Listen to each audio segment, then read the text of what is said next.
dit que l'argent fait pas le bonheur, mais quelque part, on sait tous que sans argent, bah, c'est difficile de vivre, d'avoir un toit sur sa tête, de manger à sa faim et d'élever sa femme, enfin, ses enfants et d'avoir une famille. Donc, il faut que ce soit un minimum rentable et que tu puisses t'épanouir parce que sinon, pour moi, c'est le triptyque qui fait que sinon, tu vas t'épuiser. Et après, ce D'accord. que je lui dirais, c'est que tu vois, comme je sais plus expliquer comment mon offre, elle a évolué en fonction des demandes du marché, ben, en fait, il faut pas se dire on n'est plus dans un monde où, tu prends un job, ça dure 42 ans et puis tu pars à la retraite. Ça, c'est Mmh. fini. Aujourd'hui, le monde et internet a ouvert ça. Tu as tellement de possibilités de changer de taf, de changer de métier, de changer de business qu'il ne faut pas te dire que tu es enfermé dans quelque chose. Il faut toujours avoir conscience que si à un moment donné, ce qui te passionnait ne te passionne plus, si à un moment donné, tu évolues dans ta manière d'être, dans tes pensées, dans tes valeurs, et que ta cible correspond plus à ça, et que, in fine, si ça te rapporte pas assez, ou en tout cas, ça te rapporte pas assez par rapport à ce que tu voudrais que ça te rapporte, tu peux toujours changer. Bienvenue dans nos Level le podcast qui envoie ton entreprise vers la croissance et au-delà. Chez TBP Entrepreneurs, on pense que le succès n'est pas un hasard et qu'il existe des similitudes entre les entreprises qui réussissent. Mais lesquelles sont-elles?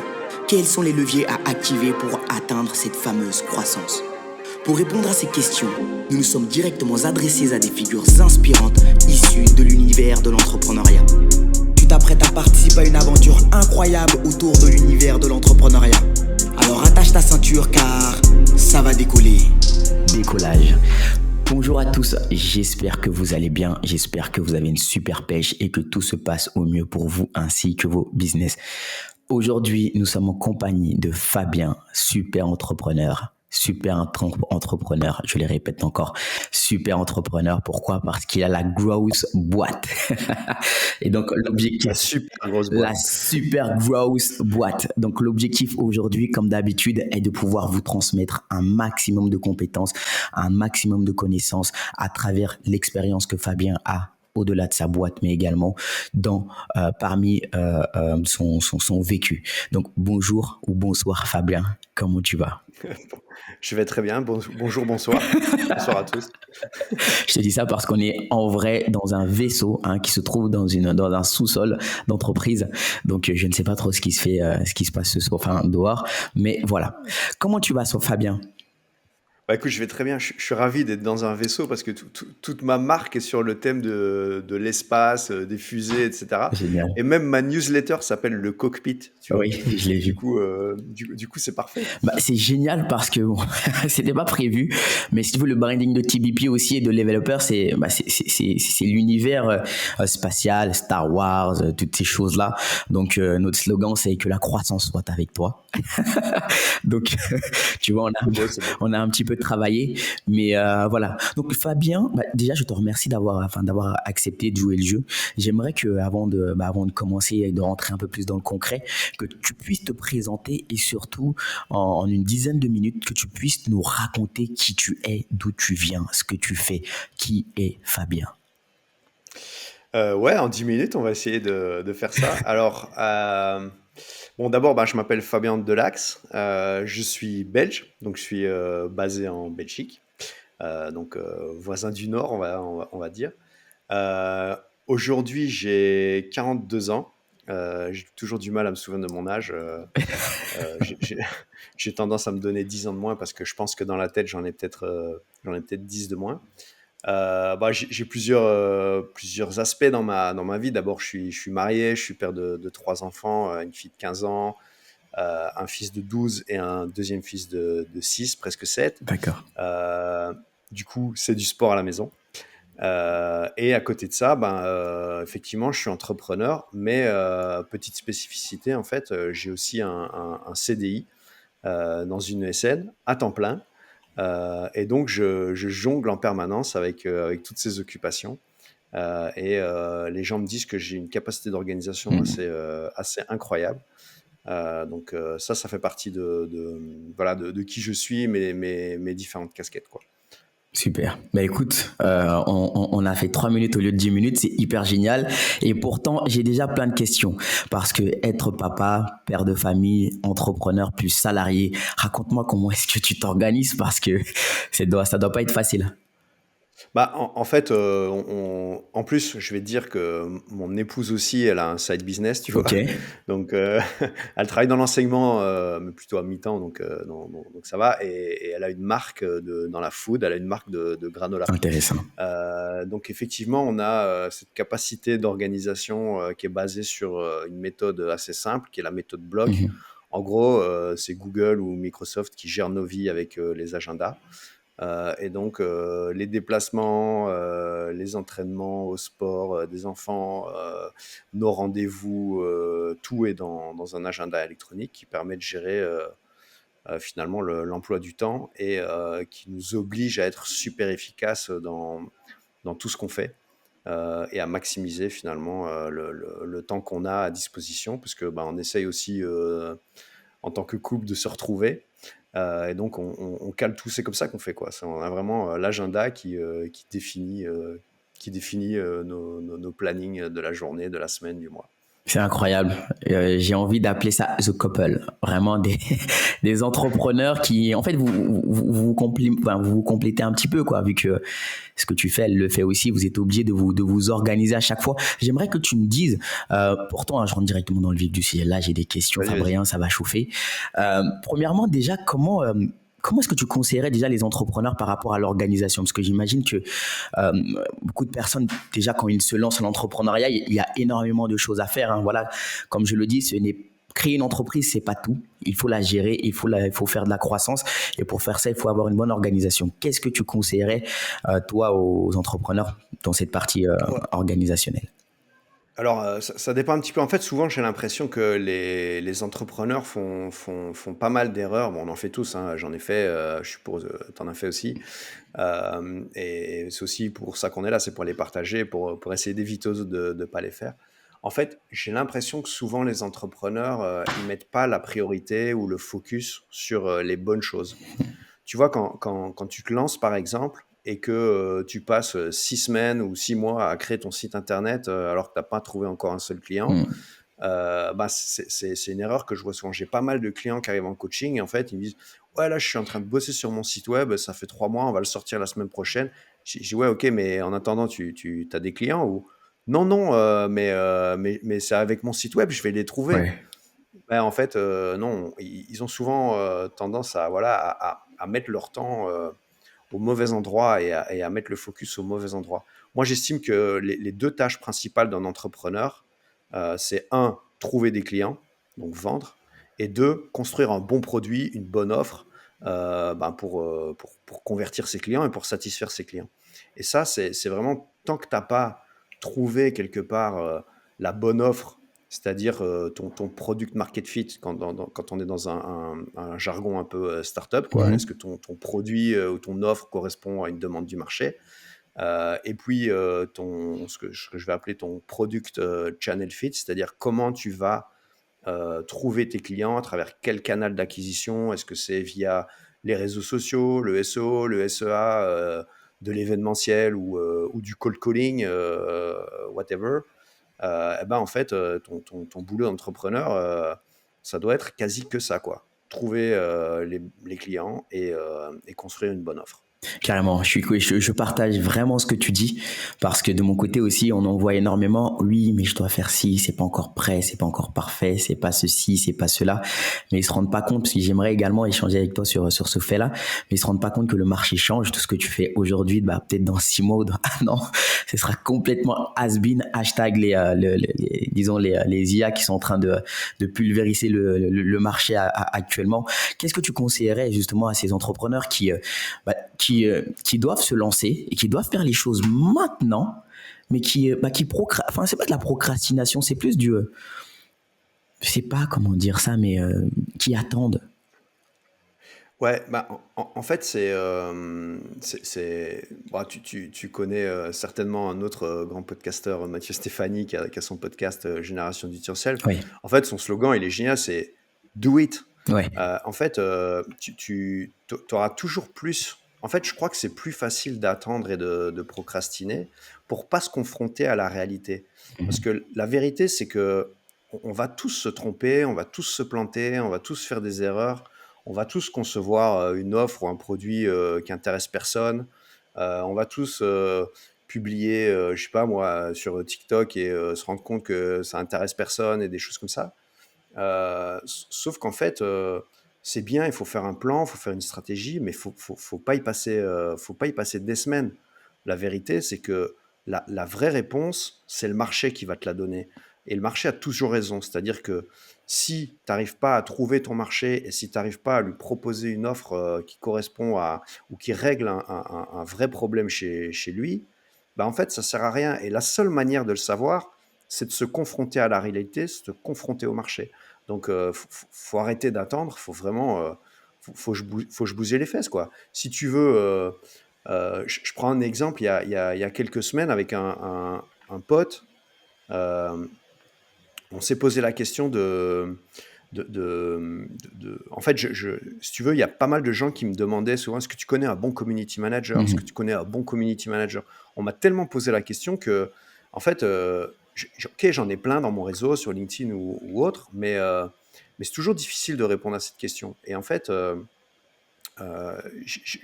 c'est une question que beaucoup de boîtes se posent. Comment trouver un community manager? Et je me suis dit, bah, en fait, je vais poser la question dans des groupes ou des communautés de community managers. Et là, en fait, je me suis rendu compte que ça n'existait pas. Et du coup, je me suis dit, tiens, il y a peut-être une opportunité de marché de faire un truc comme ça, de créer une espèce de plateforme qui va mettre en relation des community managers qui soient à la recherche d'un job ou qui soient freelance et qui aient envie de trouver des missions et des entreprises qui cherchent à les recruter. Euh, J'en ai parlé à un pote, une demi-heure. On s'est pris 2 3 heures un soir. On a acheté un nom de domaine. On a créé une landing page. Incroyable. On a créé un groupe WhatsApp. On a créé un compte sur Brevo, un outil d'emailing. Oui. On a mis en place tout un funnel d'acquisition. J'ai fait un post LinkedIn et 50 messages à des gens community managers sur mon LinkedIn. Au bout de 2 semaines, on avait 130 inscrits dans une communauté. Et du coup, on a validé qu'il y avait un besoin de la part des community managers d'avoir une communauté et une plateforme pour les aider à trouver du boulot. Ben en fait, j'aurais pu faire des plans pendant des semaines pour lancer un business comme ça, engager un dev ou une équipe pour me développer un SaaS et que ça me coûte 100 000 balles, 200 000 balles, et ça se trouve, il n'y avait pas de marché. Ici, ben voilà, le truc, c'est je suis passé à l'action. J'ai dépensé Royal 14 euros pour le nom de domaine. Tous les autres outils qu'on a utilisés, ils étaient soit gratuits, soit on les avait déjà dans nos business. Et c'est parti, quoi. En une semaine, on avait la réponse à notre question. J'adore. Just do it. Mets-toi en action, Just do it. bouge-toi les fesses, fais les choses et n'attends pas que les choses arrivent à toi. Donc j'ai l'impression que les procrastinateurs, c'est plus des personnes qui doutent en fait. Ouais, et en fait, où ils ont peur, quoi. Ils ont peur ils ont peur d'avoir mal quelque part. Hmm. Et je pense qu'il y a pas mal de décisions dans nos vies qui sont drivées par la Ouais. peur. Tu vois, c'est comme cette technique de marketing du FOMO, quoi, Hmm. hein. Ça, il y a beaucoup qui en profitent bien. Mais, euh, mais en fait, ouais, faut juste se dire que quel que soit l'objectif que tu veux atteindre dans la vie, Mhm. tu veux devenir footballeur pro, tu veux devenir un grand chef cuistot, tu veux devenir entrepreneur, tu veux lancer ta boîte, tu veux lancer un SaaS, quoi que tu veuilles faire, en fait, tu vas tomber. C'est comme ça qu'on apprend à marcher. Tu tombes, tu te relèves et tu recommences. Et jusqu'au jour où tu arrives à marcher, puis tu arrives à courir, puis tu bats des records, quoi. Super, top. On a utilisé pas mal de jargon, de faux mots, de product market fit. Je reviendrai juste après dessus. Tout à l'heure, tu m'as parlé d'erreurs et moi, j'adore ça. C'est vrai que j'adore faire des erreurs, mais j'adore entendre les erreurs des autres. Pourquoi? Parce que ça permet de vulgariser la chose. Non pas que j'en veuille à la France ou au monde, peu importe, mais je pense que actuellement en France, on a peur de l'échec. On a peur de l'image que l'on transpose sur soi quand on a raté quelque chose. Et j'aimerais que tu puisses échanger juste avec nous peut-être une ou deux échecs que toi t'as eu, et surtout comment est-ce que tu as fait pour pallier à ces échecs-là et avancer malgré tout, quoi.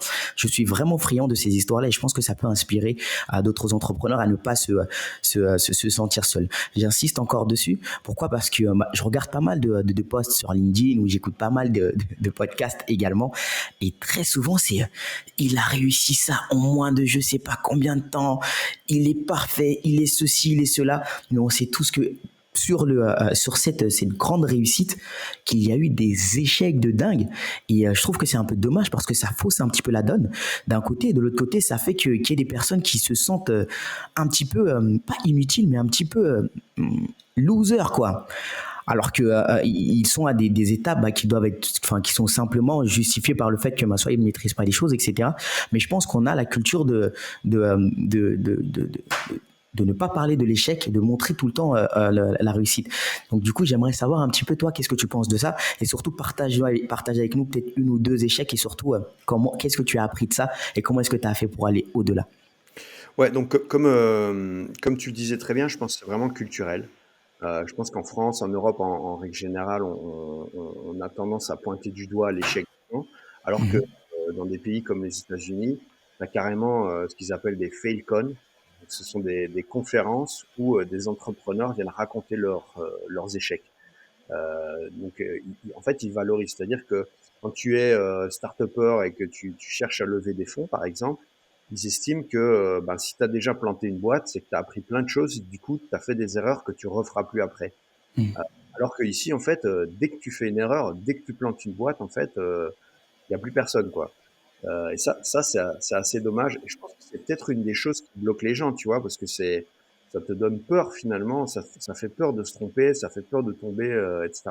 Si tu veux que je te raconte un petit échec Oui. que j'ai eu, de manière très simple, en fait, je pense, il y a 3 ans d'ici, je me suis dit, tiens, je vais lancer une newsletter sur l'entrepreneuriat, etc.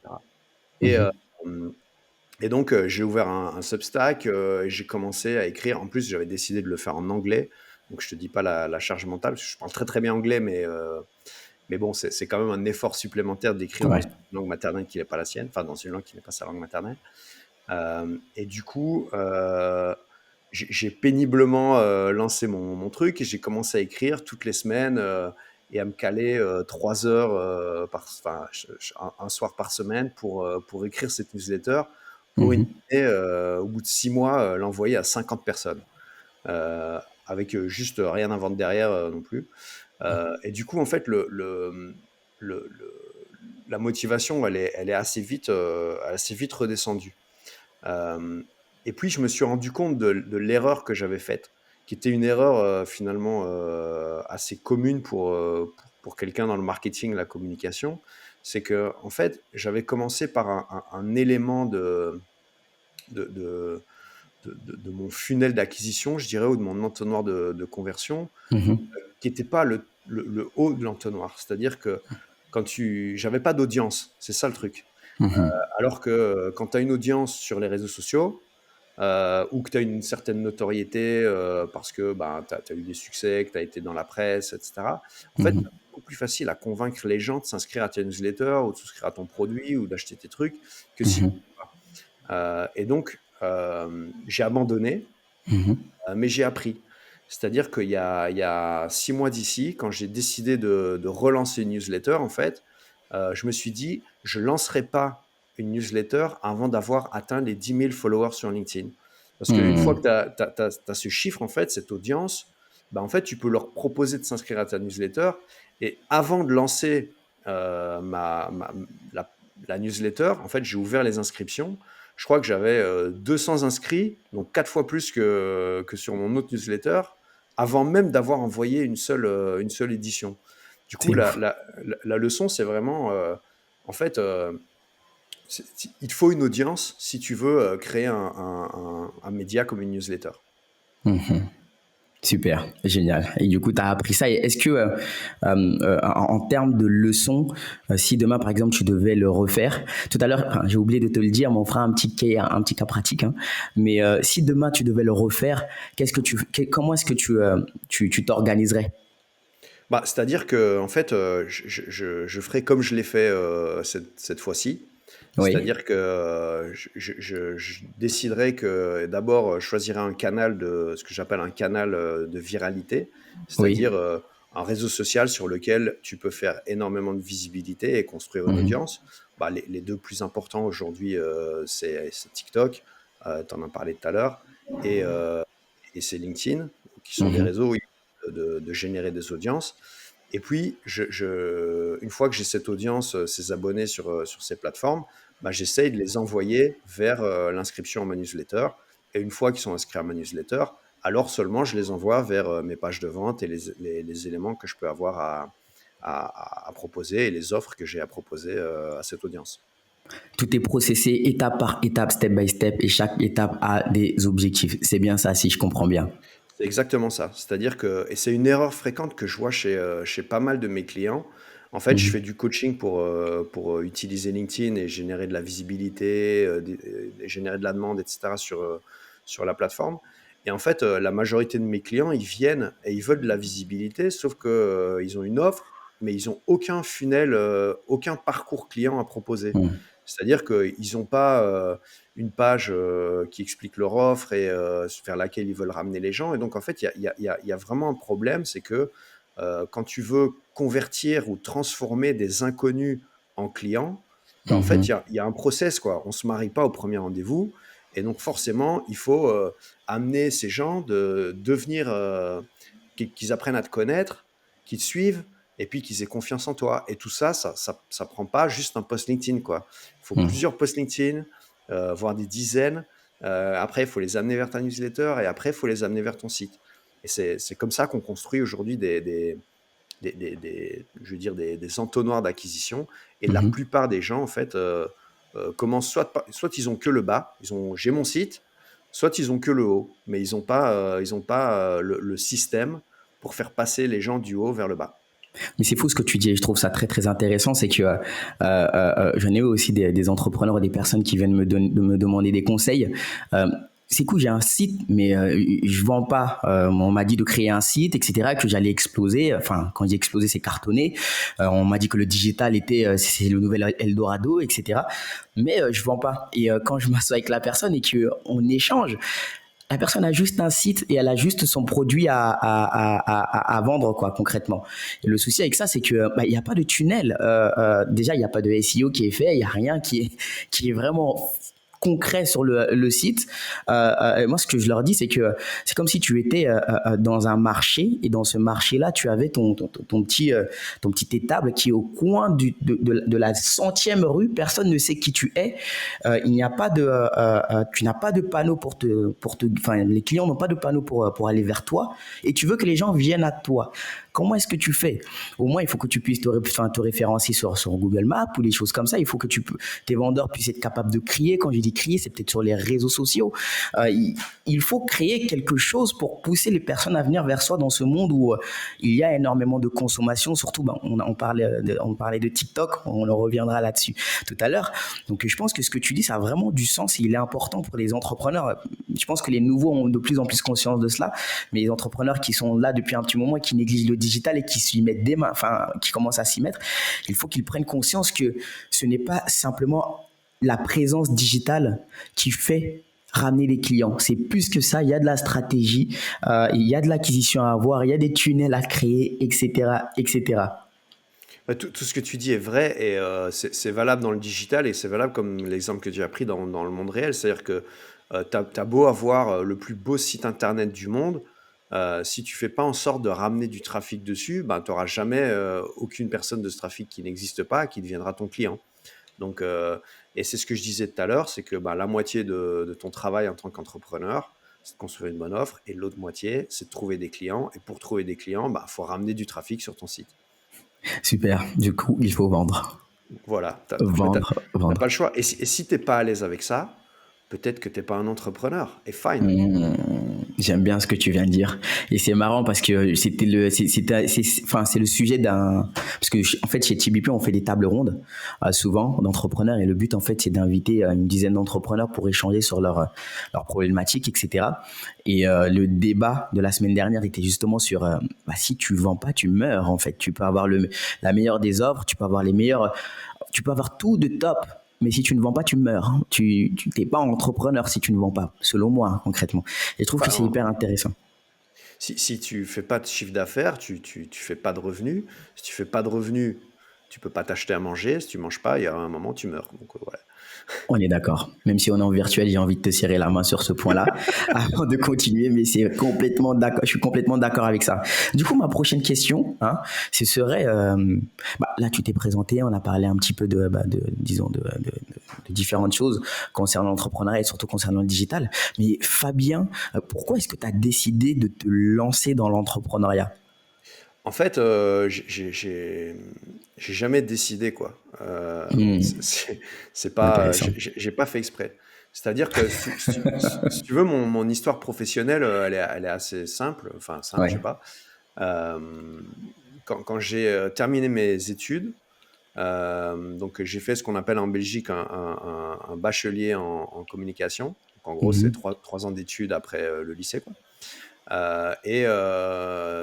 Durant ces études, tu fais des stages en entreprise qui sont pas rémunérés parce que c'est pas le même système qu'en France. Et en fait, je fais un stage dans une boîte qui avait deux activités. Elle avait un magasin qui vendait du matériel pour les DJ, les discothèques, Mhm. etc. Et en fait, petite parenthèse, depuis l'âge de mes 14-15 ans, j'ai été DJ Cool. pendant plus de 15 ans. Ok, très bien. Et donc, c'était un milieu et un secteur que je connaissais, etc. Donc, j'ai été dans ce stage. Et la deuxième activité de l'entreprise, c'était l'organisation d'un salon professionnel pour le monde de la nuit, les DJ, etc. Ok. Et qui était le salon de référence en Belgique. Mhm. Et du coup, quand j'ai eu terminé mon stage, le mec m'a proposé de bosser pour lui comme freelance. Et donc, Mhm. moi, j'ai dit ouais, en fait, j'ai rien à perdre. Donc, je me suis mis comme indépendant en freelance et j'ai commencé à bosser pour lui parce que j'avais cette opportunité. Du coup, j'ai pas vraiment décidé, quoi. On m'a fait la proposition. Mhm. Et puis, en fait, plus tard, je vais passer un peu certaines aventures, expatriation, etc. Mhm. Euh, Quand j'ai commencé à bosser comme employé dans une boîte comme commercial chez Schweppes, tu vois, Ok, cool. où je vendais du Schweppes dans les cafés, les restaurants. Donc je devais aller présenter les Schweppes agrumes, c'était mon produit. Ok. Et puis j'ai bossé dans une start-up qui faisait des mondes virtuels, des jeux vidéo en ligne. Hmm. Donc là c'était une super expérience parce que ça m'a permis de bosser pendant 2 ans pour Star Academy, Ah, de ok. bosser pour Secret Story, de bosser pour Plus belle la vie, pour Universal Music, de rencontrer des stars internationales comme les Pussycat Dolls, Miley Cyrus, Trop bien. Shaggy, Martin Solveig, plein de gens. Donc c'était vraiment Waouh. une super expérience. Euh, Après ça, bon, la boîte, elle a jamais été rentable, donc à un moment donné, ils ont mis la clé sous la porte. Mhm. Euh, et puis, j'ai cherché un autre boulot, du coup, et je suis arrivé comme responsable marketing, marketing manager dans une grosse ESN en Belgique. Oui. Je suis resté 5 ans dans le département marketing, et puis j'avais fait un petit peu le tour de la question, et je suis devenu consultant où j'accompagne, parce que c'est toujours mon boulot aujourd'hui, Mhm. j'accompagne nos clients qui sont plutôt des grands comptes dans leur transformation digitale, comment innover comme les startups, comment créer des produits qui répondent à un besoin marché en s'appuyant sur les nouvelles technologies, etc. Mhm. Et en fait, dans ce cadre-là, j'ai commencé à vraiment m'intéresser et à lire pas mal de choses et à regarder pas mal de choses en ligne, sur tout ce qui était entrepreneuriat, start-up, etc. Donc, c'est Oui. l'époque, je pense, on est en. Alors là, Ça je- bug un petit peu. ouais, ça rebug. Ouais. Mais Ouais, là, bon, ça reprend. ok. Oui, là, tu me parles. Ouais. Ouais. Oui, je Donc t'écoute. là, on est genre en 2016-2017 et en gros, je passe mes soirées à regarder les vidéos de coups d'État et d'Oussama Hamar en ligne. Mhm. J'apprends plein de trucs. Je lis des choses comme Lean Startup, Startup Owner Manual, Mhm. Innovator's Dilemma, euh, Oui. toute une série de bouquins, même comme Traction, etc. Enfin, tout plein de trucs sur les startups, Ouais. l'entrepreneuriat. Et avec ma boîte, on lance une nouvelle offre qui est finalement, on vous aide à innover comme les startups, on vous aide à créer une startup corporate, quoi. Et donc, Hmm. pour un de nos clients, je leur ai proposé de créer une marque d'assurance 100% digitale pour les jeunes. Et Mhm. donc, on a créé un petit peu, si tu veux, en Belgique, le Hello Bank de l'assurance, Ok, euh, cool. qui tourne toujours aujourd'hui et qui m'occupe toujours un petit peu de mon temps. Mhm.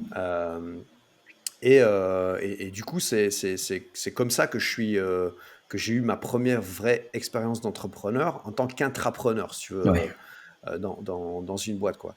Et donc là, ça fait 3 ans maintenant qu'on a lancé le premier produit. On est à 1 million d'ARR, donc on est assez content. pas mal. C'est un produit B2C, du coup, c'est pas. c'est- Je vais recommencer parce que je pense que ça a recoupé. Euh, c'est- Ouais, ça a recoupé, c'est un peu bizarre. ouais. Pourtant, moi, je suis Ok. à fond sur le réseau. Euh, Moi aussi, toutes mes barres sont Ouais, allumées. c'est Peut-être merde. qu'il pleut en France aussi, c'était à cause de ça, Ah mais ouais, ouais. ouais. Ok, on reprend, en espérant que ça coupe plus. Bon. Bon. Yes. Euh, Et donc, quand j'ai bossé sur ce projet, en fait, avant ça, si tu veux, tout ce que je lisais sur l'entrepreneuriat, les Mhm. startups, la tech, c'est des choses que je partageais déjà en publiant sur LinkedIn. Je publiais quasi tous les jours Mhm. déjà à l'époque sur l'innovation, l'entrepreneuriat, les startups, les entrepreneurs et toute une série de choses, voilà, que je lisais, que j'apprenais et que j'ai commencé à appliquer dans ce projet de startup corporate pour un client. Et en fait, ce projet de startup interne, quelque part, il m'a tellement accaparé que j'y ai mis Mhm. toute mon énergie, un maximum de temps, mon sang, mes larmes, mon cœur, tout.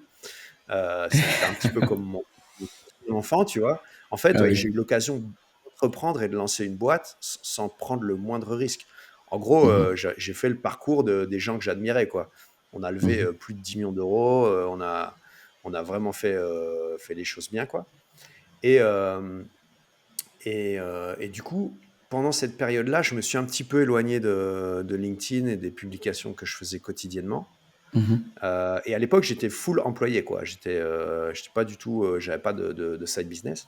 Mhm. Et quand le système d'acquisition de cette boîte a commencé à bien tourner, j'ai retrouvé un petit peu de temps, j'ai engagé quelqu'un pour l'acquisition, marketing et tout.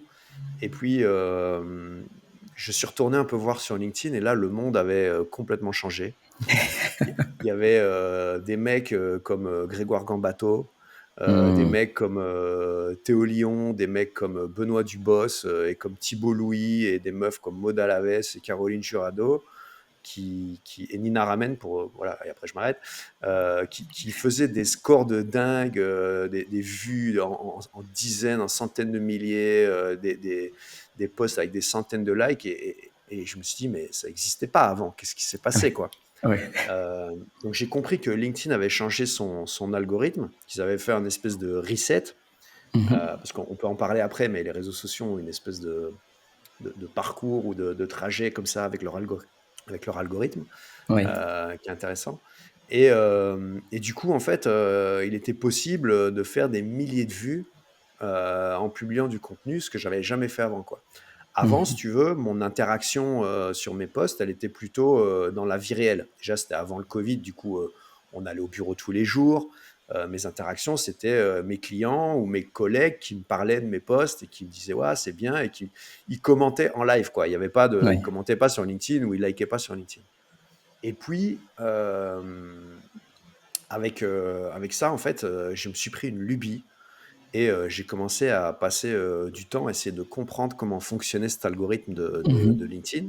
Mhm. Et je pense que j'ai craqué le truc, tu vois. Mhm. Et du coup, j'en ai parlé à des gens qui m'ont dit ouah, trop bien, mais vas-y, fais une formation, moi je l'achète. Ok. Et du coup, bah, de nouveau, bah, j'ai pas pensé à devenir entrepreneur, mais j'ai ouvert mon statut d'auto-entrepreneur à côté de mon job et j'ai commencé à essayer de vendre ma formation. Et puis voilà, ça a pris comme ça. C'est comme ça que je suis redevenu quelque part un vrai entrepreneur avec, je vais dire, ma vraie boîte à moi, quoi. Mais c'est super intéressant ce que tu me dis. Et j'ai beaucoup adoré ce que tu m'as dit sur l'aspect. J'ai sué mon sang Ouais, et j'avais l'impression que c'était que l'entreprise était comme mon bébé.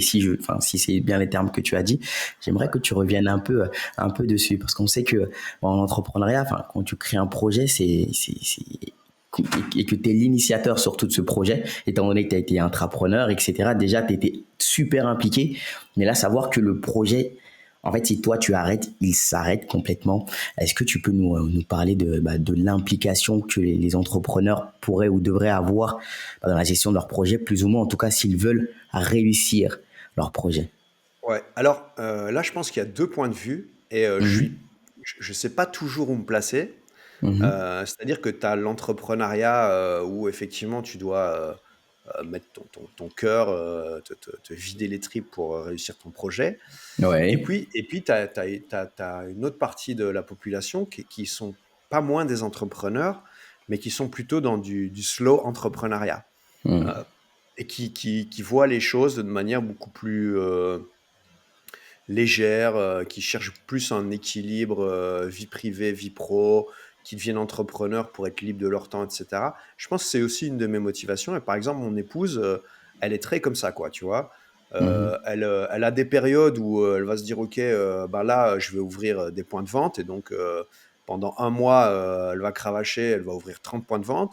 Et puis, mhm. elle va s'arrêter et elle va vivre comme ça pendant 6 mois. Et Ouais. puis, elle se dit: «Ouais, non, maintenant je vais trouver quelqu'un pour faire ma prod» et puis, enfin, tu vois? Mhm. Et donc, en fait, elle a un truc, quoi, elle construit quelque chose étape par Ouais. étape, sans se mettre de pression. Heu Mhm. et il y a plein de gens comme ça, je crois. Et à côté de ça, effectivement, tu as ceux qui sont peut-être plus comme moi ou peut-être comme toi aussi qui consacrent, finalement une grosse partie de leur vie, de leur énergie, à leur business et honnêtement, j'ai un énorme respect pour les 2 profils, parce que, ben, il faut avoir, quelque part, cette capacité de se détacher quand on fait du solo entrepreneuriat Oui. et il faut avoir ce focus, cette passion, ce courage, cette force, pour développer un business et je pense qu'il y a juste c'est peut-être une question d'ambition, quoi. Oui. Hem et chacun doit avoir son propre niveau d'ambition et et j'ai aucun problème avec ça et je pense que chacun doit placer la barre, là où il sent qu'il veut la mettre, quoi. Carrément, et c'est comme le mythe du tout le monde n'est pas fait pour être entrepreneur, etc. Bon, il y a plein de choses comme ça. Je pense qu'il y a plus enfin, un équilibre à avoir dans sa vie concrètement et bien se développer parce que il y a des personnes qui ne se sentent peut-être pas bien en tant qu'entrepreneur et on le comprend, voilà. Mais il y a des personnes qui, moi par exemple, euh, j'adore l'entrepreneuriat parce que, moi, je le dis généralement à presque tous mes podcasts, mais je les prends comme des héros de mythologie où en fait, bah, tu commences à... Je sais pas si tu connais l'Iliade. Non. Ulysse, etc. Bon, si je commence à te raconter l'histoire, le podcast va durer très très longtemps. Mais pour t'expliquer assez rapidement et succinctement, c'est l'histoire d'un héros qui doit retourner chez lui, enfin retrouver ses enfants. Et en fait, pour y arriver, il doit passer par des péripéties de dingue. Et à travers chaque péripétie, en fait, ben, c'est juste un homme, quoi. Il se bat contre des cyclopes, contre des dieux, etc. Et à chaque fois, il doit ruser, il doit être fort, il doit être malin, il doit pousser le bateau. Quand je dis pousser le bateau, c'est plus avec son équipe, etc. Donc, il doit avoir énormément de compétences à mettre en application pour pouvoir atteindre son objectif final. Et c'est dingue parce que quand on raconte l'histoire, on a l'impression que c'est pareil pour l'entrepreneuriat, dans le cas de figure ou même dans la gestion d'entreprise en général, dans le cas de figure où tous les jours, il y a un nouveau défi qui t'arrive. Moi, je considère que la journée d'un entrepreneur, c'est plus c'est montagne russe. Hein. C'est le matin, ça va, ça se passe génial. Il y a un client qui a signé, ouais, c'est génial. L'après-midi, bah, ton fournisseur il dit non, c'est mort. Et juste après, bah, t'as un devis ou t'as un virement qui est fait. Donc c'est complètement fou dans ce cas de figure-là. Et je partage complètement enfin, ton point de vue parce que je me dis que chacun est simplement bien où il doit être, quoi. Les mythes de, par exemple, sortir de sa zone de confort, je suis pas trop pour, dans le sens où si tu sens qu'une chose n'est pas fait pour toi et que tu t'obliges à le faire, eh bien, c'est pas naturel. Et quand c'est pas naturel, à un moment donné, en fait, tu n'arrives pas à être toi-même, tu n'arrives pas à te dépasser, tu reviens directement disons, tes mauvais démons reviennent concrètement, quoi. Donc, c'était simplement pour finaliser ce que tu disais. Et puis, j'aimerais continuer avec d'autres super questions, à part si tu veux ajouter un point sur ça. Non, non, je suis très aligné avec ce que tu dis. Je pense qu'effectivement, la vie d'un entrepreneur, peut-être plus les profils très ambitieux comme toi et moi, ben en fait, c'est un métier de pompier, quoi. Ouais. Tu passes d'une urgence à l'autre, et en fait, faut être à l'aise avec le fait de jongler entre les différentes tâches, même si, hein, on rappelle, il y a les deux principales, construire une bonne offre et trouver des clients. Mais entre tout ça, en fait, si tu as loué des bureaux et qu'il n'y a personne pour nettoyer les chiottes, c'est toi qui vas devoir le faire. Parce que c'est pas la secrétaire, tu l'as pas engagée pour ça, elle refusera. Et donc voilà, tu dois pouvoir ouais, jongler avec toutes sortes de tâches, quoi. Carrément. Et parfois, il n'y a personne pour faire les choses, ben, c'est toi qui les fais. Super, top. Bah, écoute, merci pour cette réponse. Et j'ai une autre question maintenant. C'est surtout pour ton entreprise. Et j'aimerais que tu me parles un petit peu de la Super Growth Boîte et pourquoi faire ce mélange entre français et anglais. Explique-nous. Bah, en fait, si tu veux, quand ce projet intrapreneurial, on est quand même monté à, je pense, entre 25 et 30 personnes. Mhm. Donc c'est pas une petite organisation, même si la plupart des ressources plutôt tech varient, quoi. C'est des consultants, du coup, en fonction des évolutions du produit, on prend ou pas. Oui. Mais en fait, j'ai voulu me lancer le défi de lancer un truc en mode solopreneur. Mhm. C'est-à-dire pas d'employés, pas de bureau, pas de, tu vois, juste moi et ma capacité à construire une offre, la vendre, trouver des clients, satisfaire les clients, et avec quelque chose de très rentable, quoi. Mhm. Et, euh, et en fait, comme je voulais me lancer dans un truc qui est dans mes compétences cœur, je dirais, tout ce qui est communication, marketing, growth, eh Oui. ben, j'ai cherché un jeu de mots, j'adore les jeux de mots. Et donc, la super grosse boîte, comment la tagline, ça pourrait être A Company of One. Mhm. Tu vois, parce qu'une super grosse boîte, tu pourrais dire, OK, BNP, c'est une super grosse boîte, je sais pas combien de dizaines de milliers d'employés ils ont à travers le monde. Bah, la super Oui. grosse boîte, elle a un employé, une personne, c'est moi. Donc, le nom, il vient un C'est petit le peu de super là. employé. Ouais, c'est ça, si tu veux. Donc, ça, c'était un peu l'idée, tu vois. La super grosse boîte, c'est un jeu de mots avec, OK, c'est une entreprise de une personne. Mhm. Donc, déjà, il y a ça. Et puis, le mot growth, qui veut dire croissance, C'est. Oui. ça fait référence évidemment au growth marketing. Et Mhm. donc, c'est un peu l'idée d'avoir dans le nom de la boîte le type de services qui sont proposés, quoi. Ouais. Je trouve que c'est hyper intéressant le jeu de mots que tu as fait, hein, la super grosse boîte. En fait, quand je suis tombé sur ta page LinkedIn, je l'ai lu 2 fois. Et au début, j'ai lu la super grosse boîte. Je me disais, ok, intéressant. Après, non, attends, non, il y a qui gross là. Ah, ok.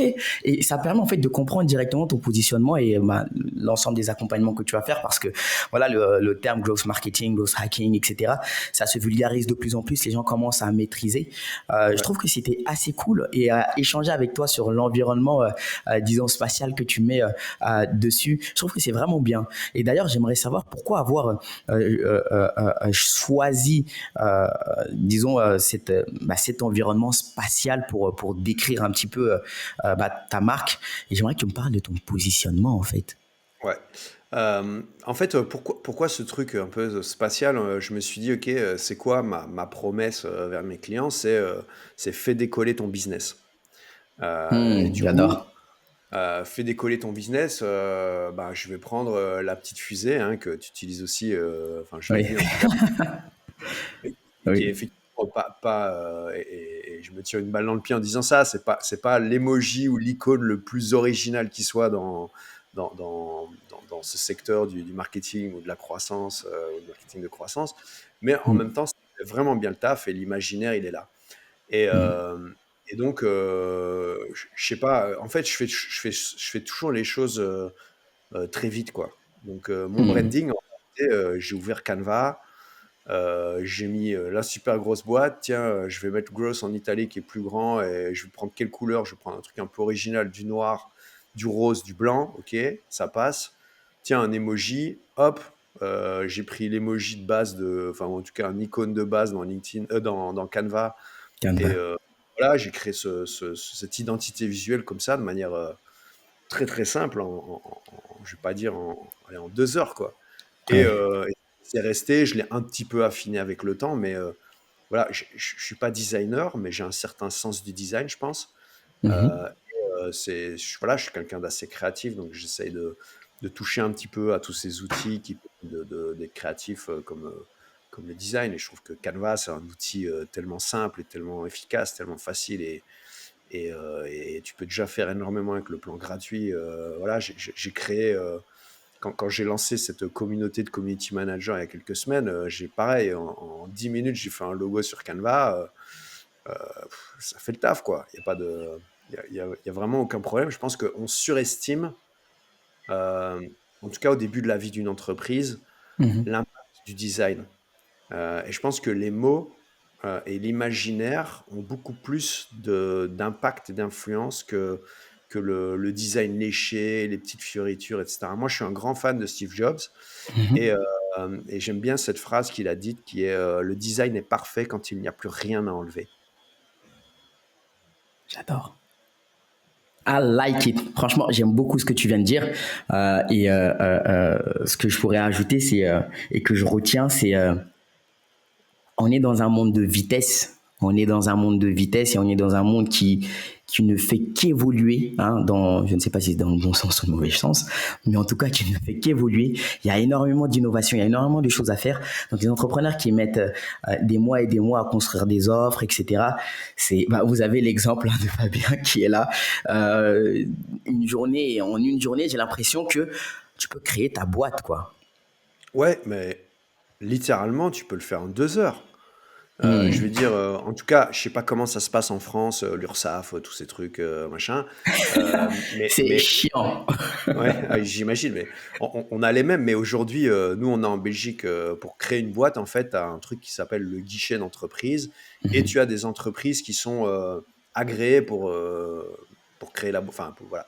Donc, en gros, tu vas sur un site internet, tu payes 80 euros, tu déposes le nom d'une boîte, tu as un numéro de TVA, et tu ouvres ta boîte, ça prend une demi-heure. Génial. Euh, Après, tu vas sur Canva, tu crées un logo, tu peux même créer une landing page sur Canva en 2 heures. Et ouais, en une journée, tu peux lancer une boîte, une offre et lâcher des publications sur les réseaux sociaux pour amener des gens et voir si ça prend, quoi. C'est littéralement la vitesse à laquelle tu peux créer une entreprise aujourd'hui dans le digital, quoi. Ça prend ouais, une journée. Écoute, franchement, je trouve ça hyper intéressant. Oui, en France aussi, bon, on a le statut micro-entrepreneur. On a la possibilité de créer très, très, très, très, très rapidement. Par contre, bon, il y a énormément de paperasse, etc. Bon, on va pas revenir sur ça, hein. On ne va pas cracher sur la pauvre France. Je pense qu'on l'a déjà assez fait avec toutes les bêtises qu'il y a actuellement en ce moment. Mais bon, on n'est pas dans la politique. Laissons tout ça à gauche. Houston, es-tu là? Je répète, Houston, est-ce que tu me reçois? J'interromps ce podcast à quelques secondes pour partager avec toi notre prochaine mission, Expédition Developers, la fusée qui envoie ton entreprise sur orbite croissance. Comme tu le sais, de nos jours, il est devenu très simple de créer une entreprise. Par contre, faire de la croissance relève d'une toute autre histoire. Alors avec la base de lancement spatial TBP Entrepreneurs, on a décidé de mettre en place cette fameuse expédition. Pour plus d'informations ou pour t'inscrire au prochain décollage, rendez-vous sur notre site internet www.tbpe.fr. Allez, on rappuie sur l'accélérateur vers la croissance et... Oui, super. Donc, du coup, ma prochaine question serait plus, eh bien, vous faites quoi dans la super growth boîte? Alors, tu peux dire tu parce que c'est Company of One. Ah, c'est vrai, à Company of One. Donc, Fabien, tu fais quoi dans la super growth boîte? Comme je t'ai dit tout à l'heure, en fait, je vais te répondre en te racontant l'histoire de mes offres. Voilà, Euh, génial.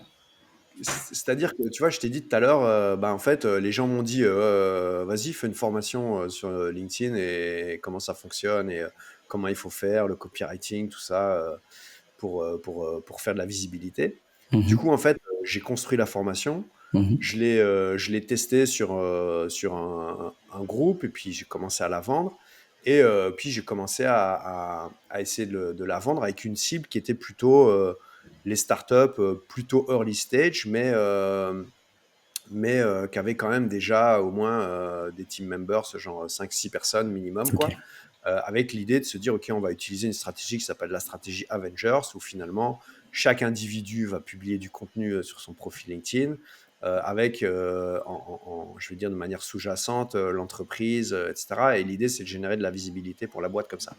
Mhm, Et en fait, j'ai eu pas mal de leads et de demandes, mais c'était des startups vraiment en création, quoi. Et donc, j'avais pas mal d'entrepreneurs qui étaient genre à deux.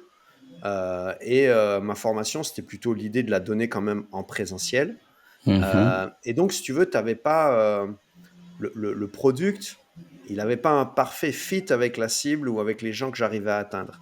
Et donc, mhm, ces gens-là, je leur ai dit, bah, écoutez, moi, je vais pas me déplacer, me faire une journée de formation pour deux, parce que pour vous, c'est pas rentable, ça va vous coûter trop cher. Et voilà. Et donc, j'ai commencé à discuter avec ces gens et à essayer de comprendre, en fait, sous quel format ils voulaient recevoir l'information que je pourrais transmettre à travers cette formation. Et donc, ils m'ont dit, j'ai proposé, je dis quoi, vous préfériez des formations type bootcamp en ligne ou plutôt du coaching, etc. Et en fait, ils m'ont tous dit coaching, coaching, coaching. mhm, Du coup, bah, en fait, j'ai pris le contenu de ma formation et j'en ai fait un programme de coaching entre 5 et 10 sessions en fonction de la maturité de la personne, de son tunnel de vente ou de la maturité de son système et de ses compétences en copywriting ou pas, s'il voulait plutôt faire de l'outbound ou de l'inbound purement, ou, enfin, etc. Et donc, c'est comme ça que j'ai lancé une offre de coaching, plutôt destinée là à des solopreneurs, des freelances, des CEO de petites boîtes qui voudraient faire eux-mêmes en fait leur communication sur LinkedIn et sur les autres réseaux sociaux. Donc, j'ai mhm. cette offre plutôt pour les entreprises en présentiel, cette offre de coaching en visio. Et puis en fait, en discutant, il y en a pas mal qui étaient plutôt avancés, tu vois, et qui me disaient, ouais, moi en fait, je préférais que tu me fasses un audit et des recommandations sur mon profil, ma stratégie éditoriale, etc. Du coup, bah, je dis, fine, voilà, tiens, voilà une offre, je te fais un audit avec un rapport et je te le présente et des optimisations, etc. Et donc, j'ai créé une offre d'audit. Donc, ça, c'est ma troisième offre. Ce sont des audits. Et puis, derrière ça, en fait, j'ai eu, j'ai eu des demandes aussi pour En fait, il y a pas mal de gens, si tu veux, dans des événements de networking ou quoi. En Belgique, on a un média, et d'ailleurs, je voudrais lui faire un big up. C'est un média digital, ça s'appelle Startup Vie. Même si vous êtes en France, si vous êtes en Afrique, où que vous soyez, c'est un média francophone sur l'entrepreneuriat, avec un focus sur les boîtes belges francophones. Mais franchement, allez voir, ça s'appelle Startup Vie. Allez vous abonner à leur chaîne YouTube, ils font un super taf. Et en fait, Thierry, le CEO de cette boîte, ce média, euh, m'a tensé, mais comme un dingue, en me disant, ouais, Fabien, les posts LinkedIn des CEO de nos startups, ils sont claqués au sol, ils ont besoin de toi, on a besoin d'un Thibault Louis belge, il faut absolument que tu fasses le truc et que tu fasses du ghostwriting et que tu écrives leurs posts. Et au début, en fait, c'est pas un truc que je voulais faire. Et donc, il m'a un peu poussé à le faire. Du coup, bah, j'ai lancé l'offre. J'ai trouvé un Kobe qui n'a pas payé. Mais c'était juste un démonstrateur, tu vois, montrer que je pouvais le faire. Et donc, bah, la meuf, on a fait un premier post LinkedIn, 4 500 likes, 600 000 vues. C'est pas Un mal. deuxième, c'est pas mal, j'ai jamais fait ça. Un deuxième post LinkedIn, 8 500 likes, 800 000 vues, enfin, truc de dingue. Et je lui ai dit, je te préviens, c'est pas normal, c'est une anomalie, ça va pas continuer comme ça. Les posts suivants, ça va, elle a fait des 250, 300 likes. Donc c'était un peu plus normal, tu vois, mais en gros, elle a pris Ouais. 2000 abonnés en 2 semaines. Ah oui. Enfin, ça a vraiment bien marché. Et puis, on a vu l'impact sur les stats de la page entreprise, les visites sur le site web. Enfin, du coup, succès complet, quoi. Et je me Mhm. suis servi de ces stats pour lancer mon offre avec un post LinkedIn. Et donc, depuis le mois de mai 2023, j'ai une offre de ghostwriting pour les CEO de startup, C'est où fou. j'écris leur post LinkedIn.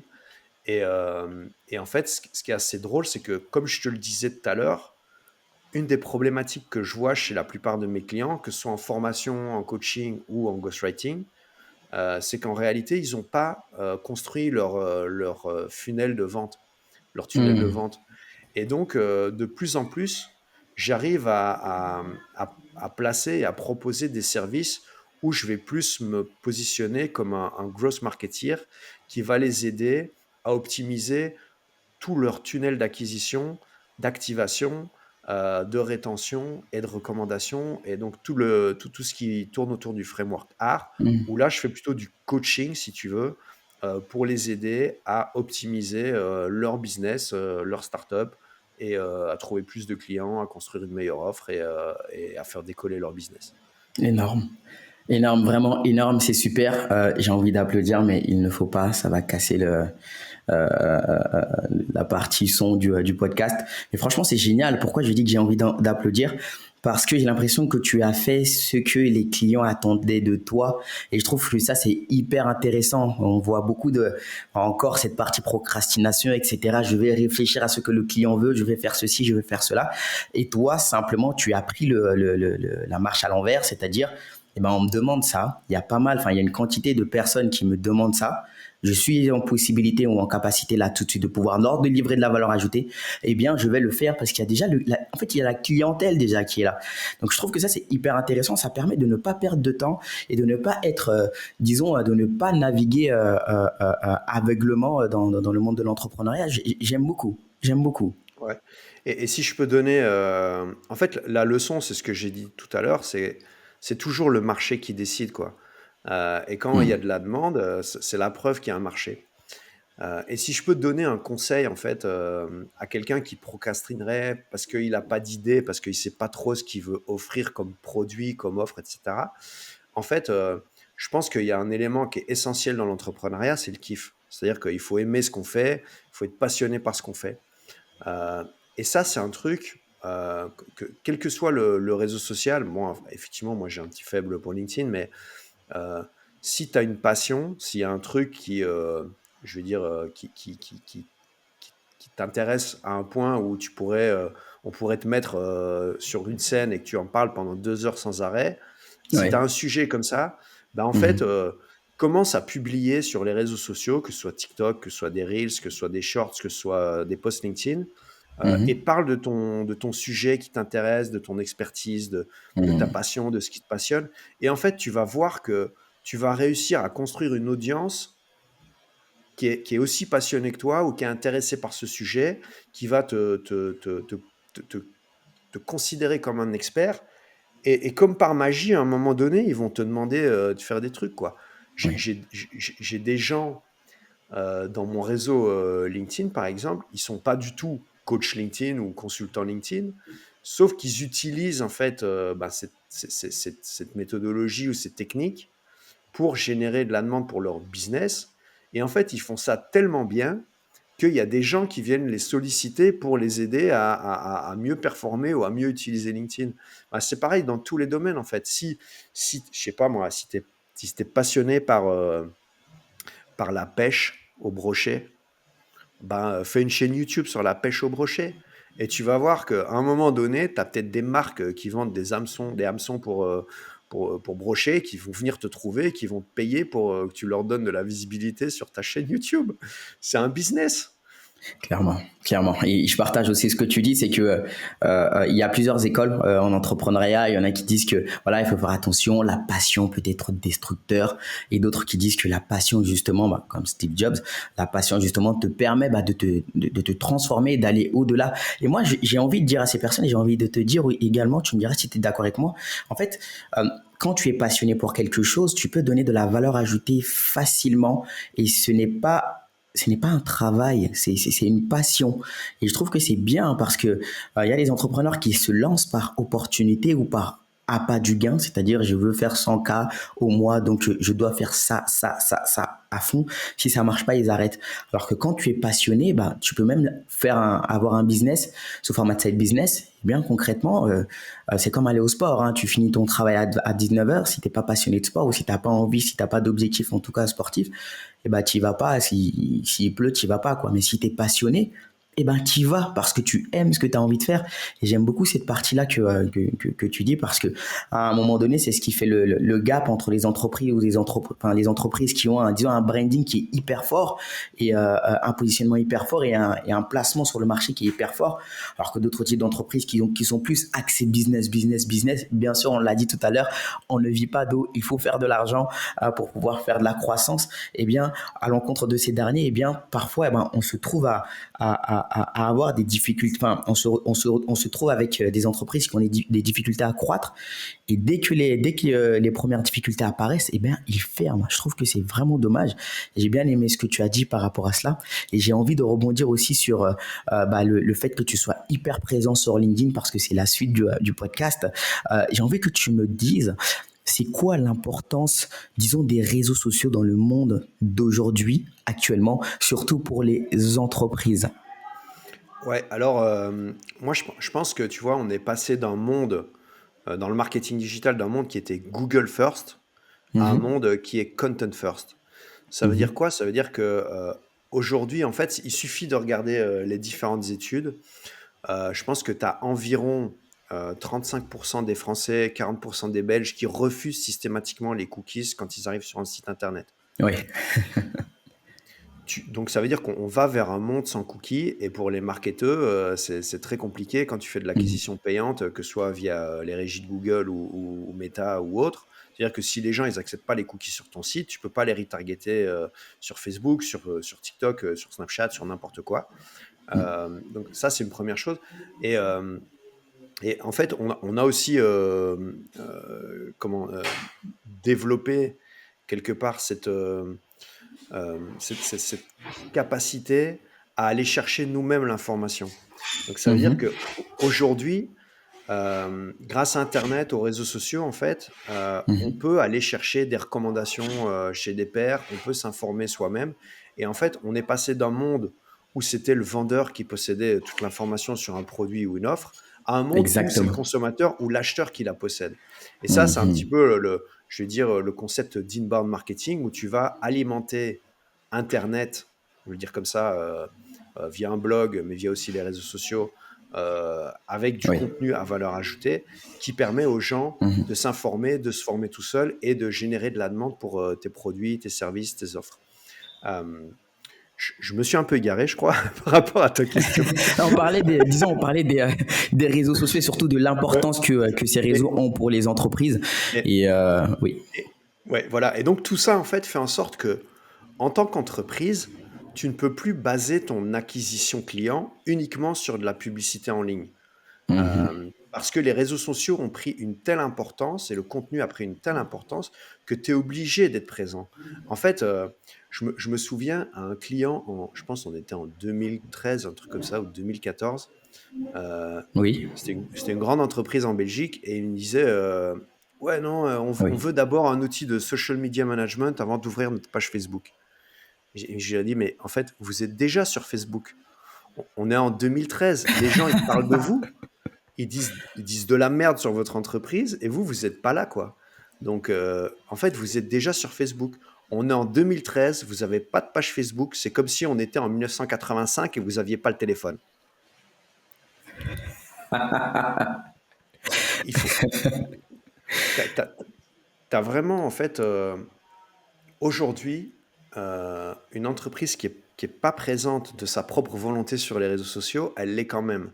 Et Mhm. quoi qu'on en dise, en fait, quand tu es une entreprise, tu dois construire une marque. Si c'est pas toi qui construis ta marque, c'est les autres qui vont la construire. Et donc, Mhm. faire du branding, faire du marketing, de la communication, c'est influencer ce que les autres vont penser de ta marque.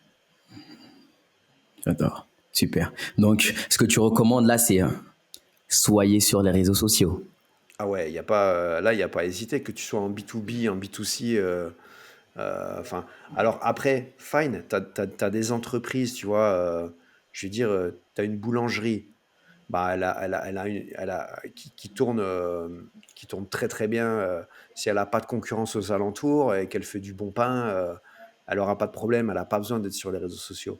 Elle doit quand Ouais. même être sur Google Business, tu vois, pour que les gens la trouvent sur Google Maps, mais elle a pas forcément besoin d'être sur les réseaux sociaux, quoi. Mais Mhm. quand on lance un nouveau business, quand on n'est pas connu, c'est un excellent moyen de se faire connaître, de Oui. construire une identité de marque, de transmettre des valeurs et de générer de la visibilité et des premiers clients. Super. Du coup, comment savoir sur quel réseau social se mettre concrètement? Parce que maintenant, voilà, il en existe des dizaines et des dizaines et des dizaines. Bon, on connaît les principaux, hein, TikTok, Instagram, Facebook, YouTube. Voilà, on peut se permettre. Je pense que YouTube, c'est un réseau social. Ouais. Twitter, etc. Comment savoir sur quel réseau communiquer, distribuer ces contenus? Alors moi, je pense qu'il y a plusieurs critères. Le Mhm. premier, c'est est-ce que ta cible est sur ce réseau social? Donc, Mhm. si tu as une offre si tu vends tu sais, ce liquide où on met les dentiers Mhm. dans un verre sur le bord de sa table de nuit pour les personnes âgées qui ont des dentiers, ben, en fait, Mhm. ça sert pas à grand chose d'aller sur TikTok parce que ta cible, elle a certainement plus de 70 ans et elle n'est pas sur TikTok. On est d'accord. Euh, si tu es en B2B, tu vas plutôt aller vers LinkedIn. Si tu vends des services ou des produits à d'autres entreprises, mais en fait, c'est plutôt sur LinkedIn que tu vas aller. Si tu as un produit pour les consommateurs qui est plutôt un produit de masse, tu vas aller plutôt sur Instagram. Mais la question, je pense qu'elle est plus pertinente quand tu te dis, OK, je lance un business, je suis un entrepreneur, je veux faire mon personal branding. C'est-à-dire que je vais me mettre moi en avant pour communiquer au nom de ma marque et pour construire finalement mon identité de marque autour de ma personne. Euh, Super. Là, je pense qu'il y a un deuxième critère qui rentre vraiment en ligne de compte, c'est à quel point tu es à l'aise avec un réseau social ou pas. Tu vois, il y a des gens, ils Mhm. sont pas du tout à l'aise avec LinkedIn. Il y a des gens, ils sont à fond sur Instagram. Et ils sont super bons et ils maîtrisent la plateforme, ils y passent du temps, ils y prennent du plaisir. Ils y passent souvent un peu trop de temps, mais ils Mhm. y prennent du plaisir. Et donc, en fait, Instagram, c'est un réseau qui est tellement populaire que si tu kiffes Instagram, mais utilise Instagram, quoi. Il y a plein de gens qui font du B2B sur Instagram et qui vivent très bien. Super. Donc, si je comprends bien, la première des choses, c'est savoir où se trouve ta cible. Concrètement, on ne communique pas à un gamin de 13 ans comme on pourrait communiquer à un sexagénaire ou à un grand dirigeant d'entreprise, etc. Donc, Exactement. Ouais. c'est plus une question, disons, dans cette partie-là disons, de persona buyer ou... Ouais, en fait, c'est vraiment de se dire, OK, en fait, chaque réseau social a une typologie d'audience, quoi. oui. Donc, tu dois te renseigner un petit peu, quoi. Donc ça dépend vraiment de ta cible et de ton type de business. Après, tu as d'autres critères qui rentrent en jeu, tu vois? Enfin, c'est aussi, est-ce que tu es capable de produire le contenu nécessaire, quoi? Donc, Mhm. si tu veux aller sur TikTok, désolé mon gars, mais il va falloir faire des vidéos, quoi. Tu peux pas te contenter d'écrire des petits textes de 140 caractères, quoi. Donc, ça, Il c'est faudra... faudra Excuse-moi, apprendre, je t'ai quoi. coupé. Oui. Il faudra, je pense, même danser, hein, se mettre en avant, prendre les trends. Anyway, j'arrête. Restons concentrés. Euh, Non, non, mais mais ouais, t'as raison. Les trends, c'est un truc super important sur TikTok, quoi. oui. Donc, En fait, je te moi, pose. là, Oui, excuse-moi, je t'ai coupé.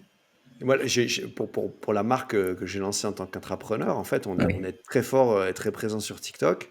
On prévoit 2 vidéos par semaine. Ça fait Ok. 8 vidéos par mois. Et Mhm. on a toujours un trou dans le calendrier éditorial pour le remplir avec une trend. C'est Hmm. OK. S'il y a une trend, on fonce et on prévoit comme ça, quoi. Les vidéos, elles sont prêtes. Tu as 7 vidéos sur 8 qui sont prêtes un mois à l'avance. Et la dernière, on l'a fait au dernier moment quand il y a la trend qui vient, quoi. Hyper intéressant. En fait, je commence à te poser ces questions sur les réseaux sociaux ou la création de contenu parce que voilà, dans ta boîte, tu accompagnes également les entrepreneurs et les entreprises à passer de 0 à 1 en utilisant justement la puissance du growth marketing et également des réseaux sociaux. Et j'aimerais en fait, qu'on fasse un petit focus, je pense, une quinzaine de minutes dessus, vraiment sur l'importance des réseaux sociaux, la puissance des réseaux sociaux et qu'est-ce que ça peut faire maintenant. On voit énormément de gourous maintenant sur ces réseaux qui prônent pas mal de choses et qui ont des followers à foison et qui arrivent à rentabiliser ces followers-là, qui font parfois même plus de chiffres d'affaires, de bénéfices que d'entreprises déjà établies. C'est fou. J'aimerais que tu me parles de ça, des réseaux sociaux et comment est-ce que ça peut impacter un business, quoi. Alors, tu as deux types de personnes, tu vois. Tu as effectivement ceux qui ont une base de followers qui est assez importante et qui, en fait, sur la masse d'audience qu'ils ont réussi à créer, in fine, se retrouvent une série de personnes qui sont potentiellement intéressées par leur offre et qui, à force de les voir passer et d'apprendre à les connaître et vont être intéressés par leur offre, vont aller voir leur profil et puis vont aller voir leur site et finalement leur faire une demande de devis ou de prestation pour eux.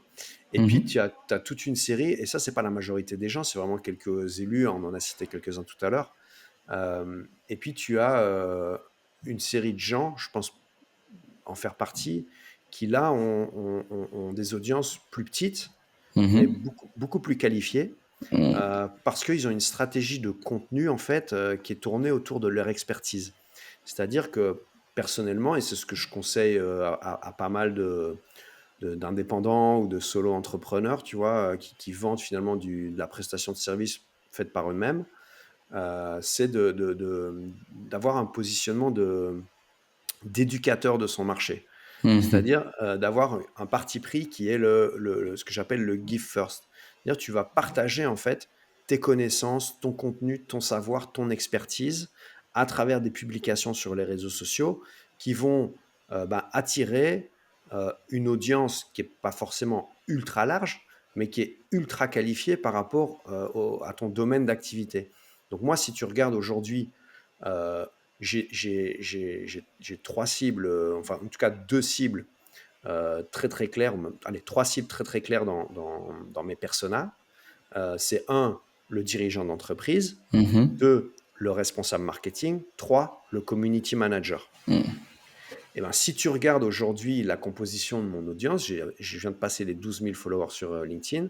Si tu regardes, parce que j'ai les professions qui sont notées, mais en fait, c'est les 3 professions qui sont les plus présentes dans mon audience. Ça veut dire que, d'un point de vue stratégie éditoriale, le contenu que je diffuse est pertinent pour ces cibles-là. Et d'ailleurs, c'est ces profils-là qui me contactent pour des prestations de services. Donc, ça veut dire que tu peux faire du business sur les réseaux sociaux en ayant une stratégie d'éducation de ton marché, de partage d'expertise et de connaissances et avec une générosité énorme. Parce que entre nous, les gens qui prennent mes coachings ou qui prennent mes formations, tout ce que je vais leur dire pendant ce temps-là, ils peuvent le trouver dans mes contenus sur Internet, quoi. Tout est dit, je cache rien, il n'y a pas de choses que je garde pour les gens qui payent. Ce qu'ils achètent en réalité, c'est une force de frappe, une capacité d'aller beaucoup plus vite. Moi, je leur permets, à travers mes coachings, à travers mes formations, d'aller beaucoup plus vite, beaucoup plus loin.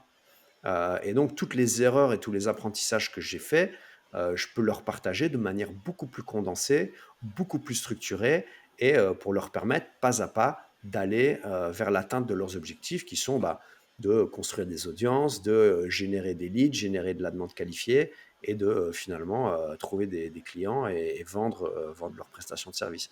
Donc ça veut dire qu'aujourd'hui, tu peux construire un tunnel de vente à 100% sur les réseaux sociaux.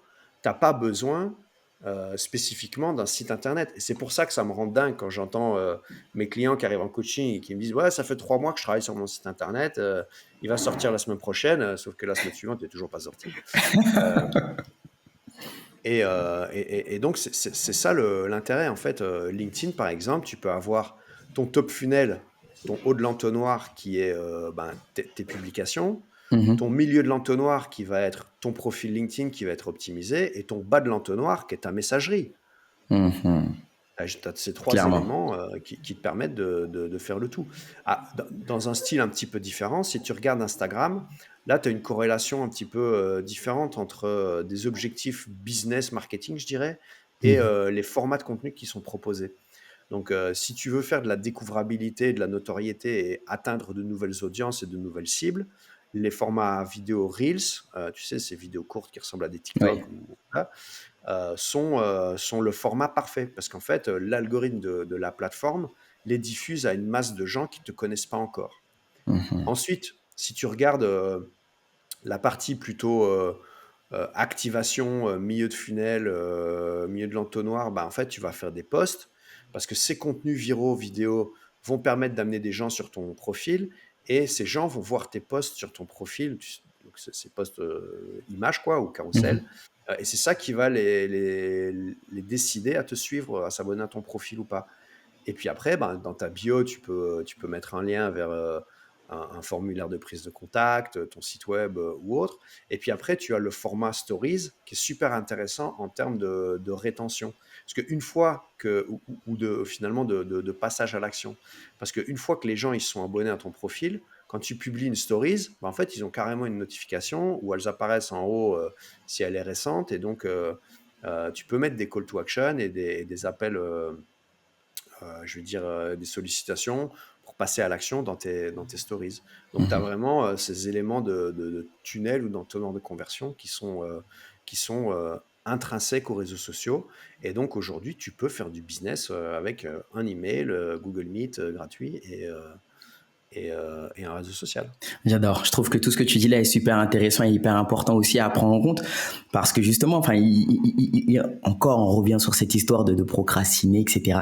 C'est pour ceux qui nous écoutent, ne procrastinez pas. Avec Instagram, il y a des personnes qui se font des centaines de milliers d'euros, si je ne m'abuse. Donc, il y a énormément de possibilités qu'offrent les réseaux sociaux.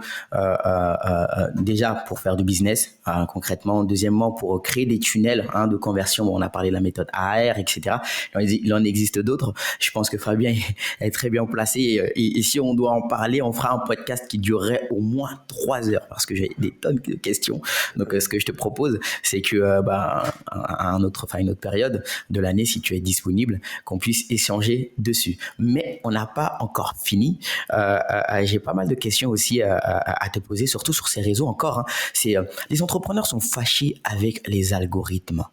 Ils sont très très fâchés avec les algorithmes et ça change tout le temps. Et on sait qu'il faut il faut être conscient, il faut les connaître pour pouvoir réussir en tout cas à faire plus de croissance ou à créer une audience. Qu'est-ce que tu as à dire par rapport à quel conseil tu aurais à donner à un entrepreneur qui veut maîtriser l'algorithme, les algorithmes en général? Alors, je pense que c'est une erreur de penser que c'est la faute de l'algorithme. Je crois que les, Mhm. les- les algorithmes, ils ont été conçus pour servir aux humains le contenu qui leur plaît. Mhm. Et donc, le hack pour dompter l'algorithme, c'est simplement de faire du contenu qui plaît aux humains qu'on cherche à atteindre. Et là, quelque part, on peut pas. Alors, je sais, hein, je suis un peu fort quand je dis ça, mais d'abord, faut penser à ta cible et penser à ce qui les intéresse, à ce qu'ils veulent apprendre, à leurs problématiques et comment tu peux les aider. Ça, c'est la première chose. Euh, et comme je le disais tout à l'heure, t'as pas besoin de faire 15 000, 100 000 vues toutes tes publications pour faire du business sur les réseaux sociaux. D'ailleurs, quand tu as une stratégie de contenu qui est comme ça, un peu en entonnoir, avec des publications pour te faire connaître, des publications qui s'adressent à ta cible, au segment que tu cherches à atteindre, et des publications qui ont un objectif de faire passer à l'action. Donc, c'est la stratégie top funnel, middle funnel, bottom funnel, Mhm. tofu, bofu, Beaufou. rien à voir. Beaufou. euh, les végétariens. Euh, tu, tu peux, en faisant, en fait, les posts qui font le moins de vues et le moins d'interactions ou de likes plutôt ou avec les taux d'engagement les plus faibles, ce sont les publications bottom funnel, celles qui poussent les gens à prendre contact avec toi pour une prestation. Et, Mhm. euh, et ça, c'est quelque chose qu'on a du mal à comprendre, tu vois. C'est en fait, quand je regarde 90% des entreprises aujourd'hui, sur les réseaux sociaux en organique, se contentent de faire des publications bottom funnel où elles vont proposer un service ou autre. Alors évidemment, c'est par là que ça passe pour vendre, mais en même temps, quand tu as une stratégie où tu fais aussi du contenu d'expertise middle funnel, où tu vas augmenter la confiance et la crédibilité que tu as auprès de ta cible, et du contenu top funnel sur des sujets un petit peu plus larges pour te faire connaître d'une plus grande part de ton audience ou créer une plus grande audience, ben en fait, tu es en train de, quelque part, augmenter la taille de l'océan dans lequel tu pêches, quoi. Quand tu fais que du contenu bottom funnel, tu pêches dans une flaque. Quand tu fais du bottom funnel et du middle funnel, tu vas pêcher dans un étang. Et quand tu Mhm. fais funnel, middle funnel et bottom funnel, tu vas pêcher dans la mer avec un chalutier. Tu as beaucoup plus de chances d'attraper du poisson. Il faut faire les trois. J'aime beaucoup la comparaison, j'aime beaucoup ce que tu viens de dire. C'est vraiment top. Et si je comprends bien, en fait, c'est du give first. C'est donne en premier à tes clients, ou en tout cas les personnes qui te suivent, donne-leur et puis les réseaux te donneront Ouais. également, si je comprends bien, parce que j'ai l'impression qu'on veut tous maîtriser cet aspect technique ou hyper technique des réseaux sociaux, mais comme tu l'as dit, hein, ils se mettent à notre service et surtout ils se mettent au service des personnes qui ont besoin de voir les contenus que nous voulons proposer. Donc, si les contenus que nous proposons ou si le reach qu'on veut atteindre, on n'atteint pas, c'est parce que tout simplement, les personnes que nous voulons atteindre, nous avons du mal à les atteindre à travers les contenus que l'on fait. Ouais. Alors, je dis pas, tu vois, on peut optimiser un petit peu. Et Oui. ça, c'est toute la partie plutôt copywriting, formatage de posts. Mhm. Comment on va faire? Est-ce qu'il faut mettre des emojis, pas d'emojis, des hashtags ou pas? Quel hashtag? Est-ce qu'il faut mentionner des gens? Mhm. Comment on rédige ses accroches? Il y a un aspect un petit peu technique. Mais dans Mhm. mes parcours de formation ou de coaching, je termine toujours par ça. Parce que la Mhm. priorité, c'est de bien définir quelle est ta cible, quels sont les sujets qui les intéressent et comment on va les servir avec des contenus qui traitent de ces sujets. Et après, Mhm. ouais, tu peux optimiser, mais c'est pas ça qui va faire la différence. C'est vraiment la qualité du contenu, le fond du contenu que tu vas servir. Et alors, juste un petit truc, si tu veux faire plus d'audience, il faut Mhm. aborder des sujets qui concernent un maximum de monde. Mhm. C'est-à-dire que plus tu vas prendre un sujet large, plus tu vas intéresser du monde. Donc Mhm. forcément, si je prends par exemple un cas sur LinkedIn, si tu parles du télétravail ou des réunions hybrides, ben en fait, ça concerne à peu près 90% des gens qui sont sur LinkedIn.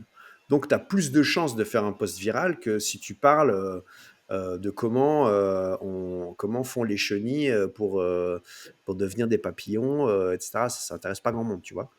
Euh, mais si tu Ok. parles de ce sujet-là, tu vas toucher plein de monde Ouais. qui ne te connaît pas encore la plupart du temps. Et puis après, tu vas aussi avoir des sujets où là, tu vas faire des posts beaucoup plus avec une visée de segmentation, quoi. Moi, par exemple, je fais des publications parfois sur l'éducation, qui est un sujet qui Mhm. concerne, je sais pas, 70% de la population. Du coup, ça peut faire beaucoup de visibilité, mais je vends rien, je vends pas d'éducation. Enfin, je vends des formations, mais bon, voilà, le lien, il est là. Après, en middle funnel, je veux plutôt parler de marketing et d'entrepreneuriat, parce que c'est les sujets qui intéressent ma cible, qui sont des Mhm. entrepreneurs, des marketeers et dans une moindre mesure des community managers. Et puis, dans un troisième temps, je vais faire des posts en bottom funnel qui vont intéresser encore moins de gens, qui parlent vraiment de techniques et de méthodologies pour faire du contenu sur LinkedIn, parce que c'est ça que je vends. Avec là, dans ce Mhm. cas-là, un call to action pour m'envoyer un message, prendre un rendez-vous dans mon calendrier ou des choses comme ça. Super, top. Merci pour cette petite masterclass. C'est super. Je vois que tu es en train de boire de l'eau encore. T'en fais pas, on a bientôt fini. j'ai j'ai fini de te compresser toutes ces informations qui ont, enfin, c'est vraiment de la valeur ajoutée. Et je pense que les entrepreneurs qui nous écoutent, hein, ou chefs d'entreprise, même aux marketeurs, etc., c'est de la valeur à prendre et à ne surtout pas, disons, négliger. Maintenant, j'ai une autre question à te poser parce que j'ai vu que voilà, sur ta page LinkedIn, il y a ce terme que tu accompagnes les entrepreneurs de 0 à 1 à travers les réseaux, etc. J'aimerais justement que tu échanges là-dessus. Concrètement, comment est-ce que ça se passe et s'il y a, ouais, comment est-ce que tu fais pour qu'une entreprise qui fait 0 chiffre, 0 client, passe à un client ou un chiffre récurrent à travers soit ton accompagnement, soit les réseaux sociaux ou voilà quoi, à travers tes méthodes de marketing. En fait, je crois que d'abord, avant de répondre, il faut définir le zéro, il faut définir le un. Mhm. Mais je pense que tu l'as plus ou moins fait dans le cadre de ta question. C'est que, en fait, quand tu es à zéro, c'est que tu n'as rien. Tu n'as pas Ouais, d'offre, tu n'as pas de cible, tu n'as pas de business, tu n'as rien. En fait, quand tu n'as pas de client, tu n'as pas de business. c'est Euh, clair. et passer de 0 à 1, c'est pas juste faire un client pour moi, c'est avoir capté, euh, s- s- avoir identifié un marché, une cible, un segment de clients, avoir une offre qui correspond à ce, ou pour lequel il y a de la demande dans ce marché. C'est ce qu'on appelle le product market fit. Mhm. Euh, Parce que, en fait, non seulement tu as trouvé un premier client, mais tu as quelque chose de répétable. Et donc, ça veut dire que si tu arrives à vendre plus d'une fois la même offre à un même marché ou à une personne ou à une entreprise qui correspond à la précédente, eh ben, tu as un business. Parce que tu as un marché, une offre et tu fais du business parce que tu fais du cash et tu arrives à vendre quelque chose de manière répétée. Ça, c'est le 0 à 1. Et après, tu as l'étape suivante. Comment tu passes de 1 à 100 et puis de 100 à 1000, etc., etc. Et donc, c'est vrai que moi, j'aime bien accompagner des entrepreneurs ou des entreprises euh, pour les aider à trouver finalement leur business model qui fonctionne, c'est-à-dire l'offre, le marché, le positionnement, le branding qui va bien, les messages, les valeurs et d'avoir quelque chose qu'ils arrivent à vendre à plus d'une reprise. Et ça passe par le marketing, ça passe par le branding, ça passe par la communication et par toute une série de choses, quoi. Et d'ailleurs, dans mes accompagnements ou mes formations, je commence toujours par... en fait, j'adore Simon Sinek. Je sais Oui, pas si tu connais, hein, le je Golden vois très Circle. bien c'est qui. Et Oui, son livre Start with Why, qui est d'ailleurs, si vous n'avez pas le temps de le lire, vous pouvez juste regarder sa vidéo TED qui dure 18 minutes. Elle est sur YouTube. Vous mettez... Simon Sinek, Start with Why, Golden Circle, et vous le trouverez. C'est une masterclass, là, une vraie. Euh, et en fait, on commence toujours par pourquoi tu fais ça, quoi. Qu'est-ce que tu veux accomplir en tant qu'entrepreneur? Pourquoi tu as créé cette entreprise? Qu'est-ce que tu veux faire à ce monde pour qu'il se change en mieux? Et je pense que c'est super important.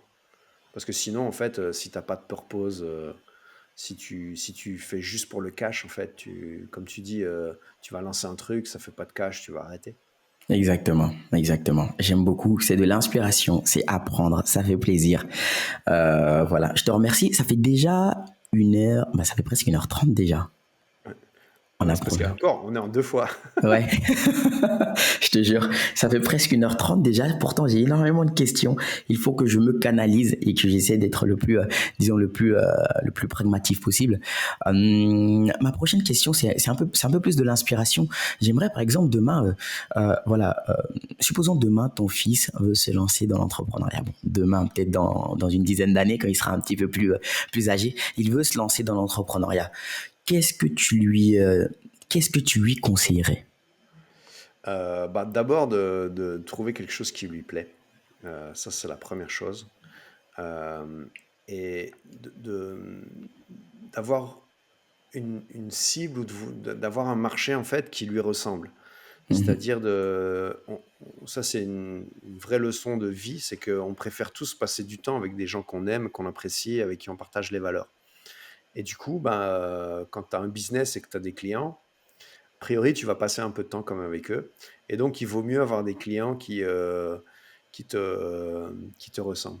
Je fais une petite parenthèse. Un jour, j'ai un mec, j'avais fait un post sur LinkedIn, sur le growth marketing, justement, et où j'expliquais les avantages, etc., la méthode et tout. Et le mec, il commente combien ça coûte. Ok. Mhm. Moi, je me dis, ah bah là, le mec, il est chaud, quoi. Il est intéressé, il a un vrai problème et apparemment, il pense que je peux l'aider, quoi. Donc, je lui dis, mais on en parle en message, quoi. Mhm. Et là, on se fixe un call en visio. Et en fait, le mec, il avait, je pense, un e-commerce de produits français, quoi. Donc, c'était Ok. un anti-Amazon, un anti-export, un anti-import, vraiment. C'était un local. C'était un C'était un local.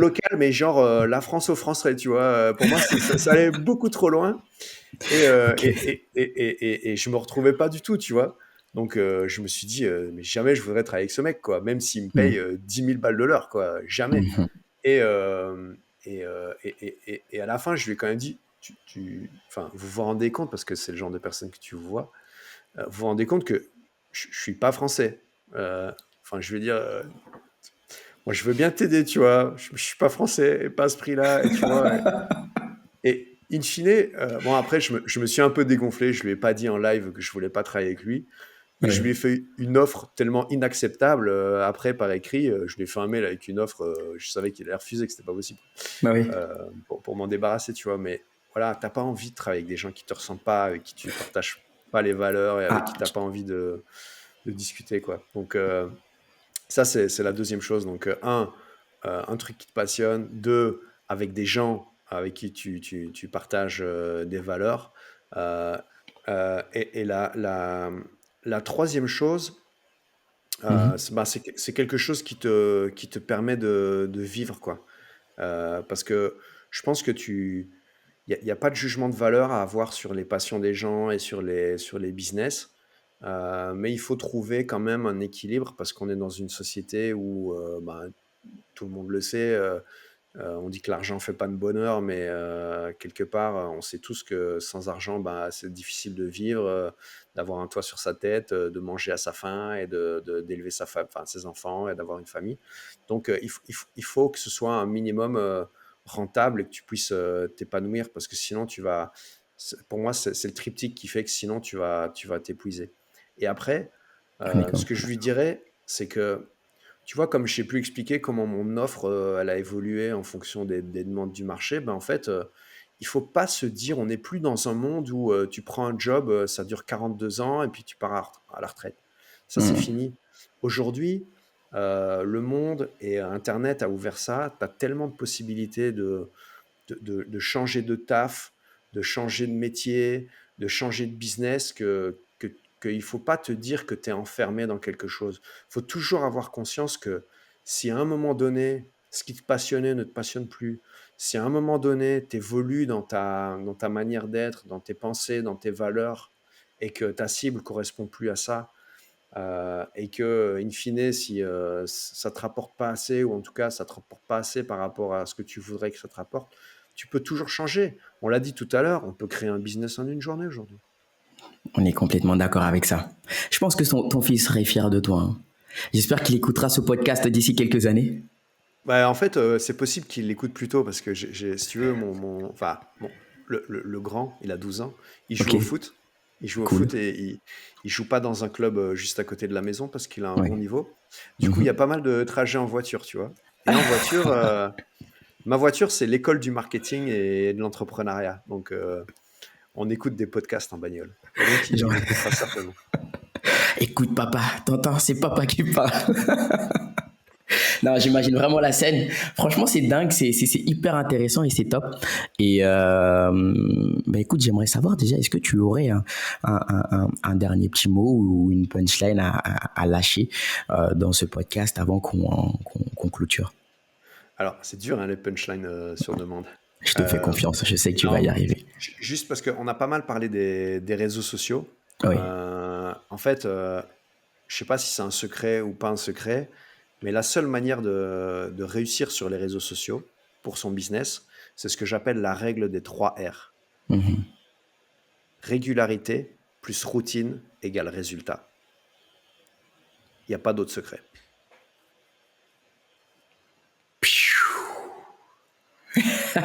Voici la punchline. Franchement, super. Et je partage également ça avec toi. Fabien, j'aimerais qu'on organise un autre podcast parce que moi, je suis encore sur ma faim. Je sais que j'ai dit à mes collaborateurs, je leur ai promis de faire maintenant un maximum 1h30 parce que je me suis retrouvé à faire des podcasts de 2h30. J'adore parler, j'adore apprendre et j'adore échanger. J'ai pas mal de choses à échanger avec toi, par exemple sur le PMF, le Product Market Fit, le tofu mofu bofu, etc., l'AR, toutes ces choses-là. Il y a énormément de choses sur lesquelles on peut bifurquer et passer du temps à échanger. Ce que je te propose, c'est si tu es disponible en tout cas et si tu as du temps à m'accorder d'ici pourquoi pas quelques mois, ce serait de continuer à échanger encore et proposer encore plus de valeur ajoutée aux entrepreneurs qui nous suivent, quoi. Qu'est-ce que tu en penses? En fait, je suis super chaud, tu viens de me donner une idée. En fait, tu fais un hors-série sur tous les acronymes du marketing et de l'entrepreneuriat. Et voilà. Le modèle AR, le tofu, mofu, bofu, le SEA, le SEO, tout ce que tu veux. Ça peut être une super idée de hors-série. Je suis complètement chaud. Parfait. Du coup, merci beaucoup. J'aimerais savoir, juste dernière chose, pour les personnes qui nous regardent ou qui nous écoutent, où est-ce qu'ils peuvent te trouver? Comment est-ce qu'ils peuvent te contacter? Alors, moi, le plus simple, c'est mon profil LinkedIn, Fabien Delax, avec un A et 2 H. C'est écrit comme ça. Vous cherchez, je suppose que tu mettras dans la description de l'épisode le lien. Et sinon, mon site web, c'est lasupergrossboîte.com. Ouais. Et j'aimerais bien que tu épelles growth pour pas que les... Donc, c'est GROWTH. Exactement. Tout collé en un mot. C'est de l'anglais. Voilà. Mais écoute, je te remercie encore une dernière fois. Franchement, c'était super. Et je te souhaite encore 2 fois plus de CA pour les 3-4 mois qui nous restent avant la fin de l'année. C'est très gentil. Je te remercie, Sékou. C'était vraiment un super moment. Et j'espère qu'on refera cet épisode. Et je souhaite à tout le monde de trouver le bonheur dans l'entrepreneuriat. Super, j'ai hâte. Merci beaucoup.